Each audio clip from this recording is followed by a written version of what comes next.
आता पाहूयात बातम्या विस्तारानं। आज राष्ट्रीय वीर बाल दिवस आहे।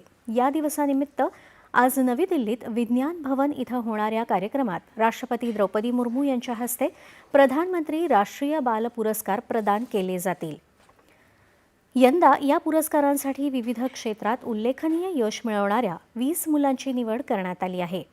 प्रधानमंत्री राष्ट्रीय बाल पुरस्कार हा एक प्रतिष्ठित राष्ट्रीय सन्मान आहे।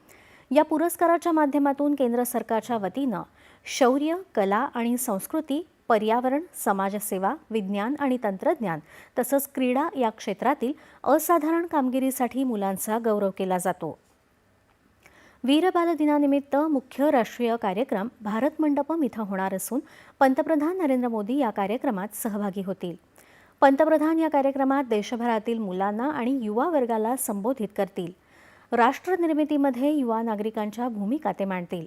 मुलांना देण्याच्या उद्देशानं शौर्य, चिकाटी तसंच निस्वार्थ सेवेच्या गाथा या कार्यक्रमातून मांडल्या जातील। या कार्यक्रमाला प्रधानमंत्री राष्ट्रीय बाल पुरस्कार विजेते, शालेय विद्यार्थी आणि देशभरातील मान्यवर सहभागी होणार आहेत। या निमित्तानं देशाचा समृद्ध सांस्कृतिक वारसा आणि शौर्याची भावना दर्शवणारे सांस्कृतिक कार्यक्रम सादर होणार आहेत।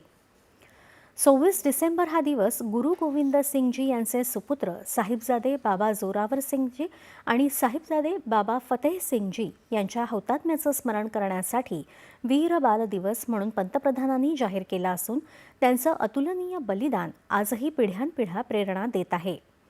साहिबजादे यांच्या विलक्षण धैर्याबद्दल आणि सर्वोच्च बलिदानाबद्दल नागरिकांना माहिती देणं तसंच भारताच्या इतिहासातील तरुणांचं अदम्य साहस, त्याग आणि शौर्याचा सन्मान आणि स्मरण करणं हा यामागचा उद्देश आहे।